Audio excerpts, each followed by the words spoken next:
Сәлеметсіздер ме, құрметті оқырмандар, 3-ші сыныптың қазақ тілі сабағы, 71-ші сабақ. Бүгінгі сабақта 21-ші жаттығудан 23-ші жаттығуға дейін бірге қарастыратын боламыз. Құрметті оқырмандар, каналға тіркелуді ұмытпаңыздар, лайк басыңыздар, каналға тіркеліп, өз көмектеріңізді беріп қойыңыздар. Каналға тіркелуді ұмытпаңыздар, подписаться батырмасын басыңыздар. 71-ші жаттығудан бастаймыз. Бүгінгі сабақтың тақырыбы негізгі және туынды зат есім. Бірінші тапсырма бізде жаттығу мәтінді тыңда дейді. 21-ші жаттығу тыңдалымға берілген мәтін екен. Ананың асыл арманы. Баяғы заманда жұпыны ғана үйде бір әйел 3 ұлымен тұрыпты. Әйел өте шебер кісі екен. Ол үнемі торқа орамалды жібекпен кестелеп күнелтіпті. Бір күні әйел өзі кестелеген орамалдарын базарға сатуға барады. Орамалдарын сатып болған соң дүкен аралайды.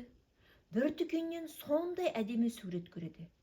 Суретте жеміс ағашының ішіндегі әдемі үй, айналасындағы көгал, оны қақ жарып аққан су, бақта сайраған бұлбұл бейнеленіпті. Әйел бар ақшасына әлгі әдемі суретті сатып алады.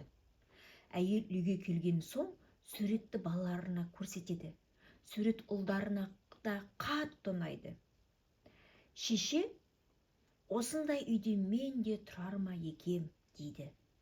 Кіші ұлы Сырбай, егер сіз осы суретті орамалға дәл өзіндей етіп кестелесеңіз, сол суреттегі өмірдің ішінде өзіңіз де тұрғандай болар едіңіз, дейді. Бұл да дұрыс екен, осылай етіп бір көрейінші, дейді де әйел кестелеуге кіріседі. Ана 3 жыл кестелеген орамалын сыртқа алып шығып балаларын қасына шақырады. Орамалдағы ғажайып суретке 3 ұлы да таң-тамаша қалады. Не деген керемет кесте, ғажайып сурет қой! Сондай да шеберлік болады екен-ау деп таңданыпты олар. Мағзұм Тесовтен алынған мәтін екен. Ендеше біздер мәтінді тыңдадық. Тыңдалым болды бізде. Мәтін мазмұны бойынша сұрақ қойып, жауап бер дейді. Мәтін бойынша бір пікір білдіруге бағытталған сұрақтарды жалғастырып көр дейді. Әйел барлық ақшасына әдемі суретті сатып алу себебі неде деп ойлайсың? Яғни, бұл жердегі барлық ақшасына әдемі суретті сатып алудың себебі сол суретті балалары да көрсе екен. Сол әдемілікті көріп, олар да таң қалса екен деп.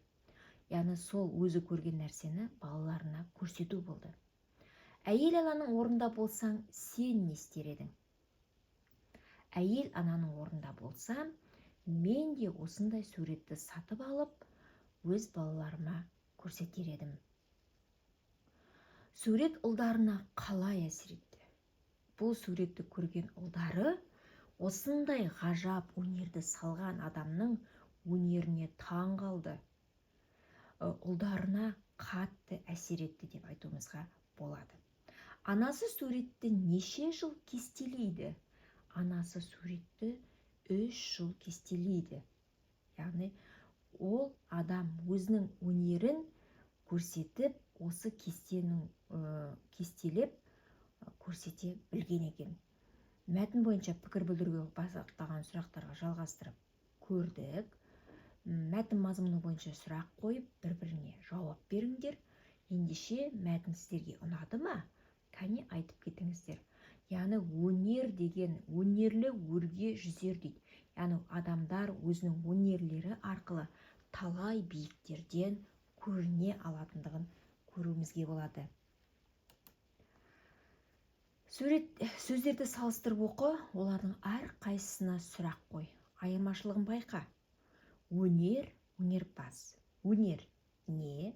Өнерпаз кім? Сурет, суретші. Сурет не?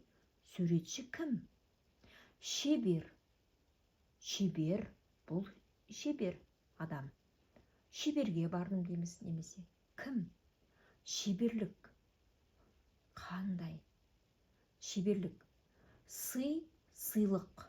Сый не? Сыйлықта не деген сұраққа жауап берді. Бұл жерде не байқадық? Яғни сұрақ қойғанда сұрағымыз өзгеріп жатыр. Немесе бір сөзге жұрнақ жалған кезде жаңа бір сөздің шыққанын байқадық. Сый көрдік дейміз, сыйлық әкелді дейміз. Екеуі екі түрлі сөз. Ендеше сый түбіріне лық деген жұрнақ жалғану арқылы жаңа бір сөз шықты. Ендеше зат есім негізгі және туынды болып екіге бөлінеді екен. Негізгі түбірден болған зат есімді негізгі зат есім дейді. Ана, бала, кесте, көз.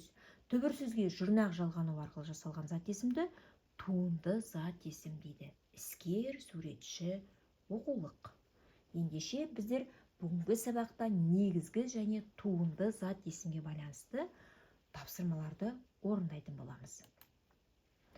22-ші жатту. Мақалдың қатесін түзеп көшіріп жаз дейді. Өлеңшінің қолы алтын, өнерлінің сөзі алтын. Яғни бұл жерде өлеңші мен мына қолы мен сөзі орындары ауысып кеткен. Өлеңшінің сөзі алтын, ал өнерлінің қолы алтын дейді. Туынды зат есімдерді тауып сөз құрамына талда.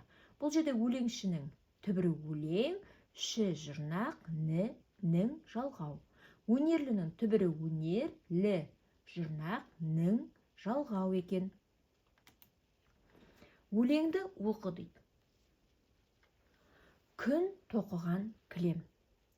Күн кілем тоқиды, нұрмен тоқиды, гүлмен тоқиды. Ол асыл зер кілем, жәлпақ кең кілем, жерге тең кілем. Мұзафар Әлімбайдың өлеңі екен. Қалай ойлайсың, күн кілем тоқи ала ма? Өлеңнің алғашқы шумағына неліктен солай айтылған? Топта талқыла. Кәне топта талқылап көріңіздер. Күн шынында да кілем тоқи ала ма? Бұл жерде ақынның айтып тұрғаны біздегі даламыздағы жап-жасыл шөбіміз, әдемі гүлдеріміз айтып тұр екен. Жерге кілем төселгендей болады екен.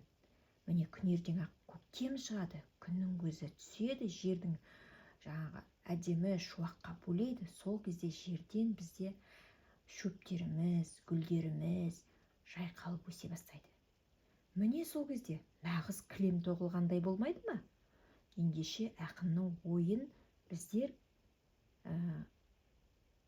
таба білдік. Ендеше кілем тоқиды деп тұрғаны бұл жерде күннің көзінен, күннің нұрынан өскен шөптеріміз, даламыз емес пе? Жасыл кілем жамылғандай болып жатырмай ма? Өлеңдегі қай сөзге ші жұрнақтарын жалғау арқылы туынды зат есім жасауға болады? Кілем деген сөзге кілемше деп ше жұрнағын жалғауымызға болады екен. Кілем, яғни кішкентайлау кілемді кілемше деп айтып жатамыз.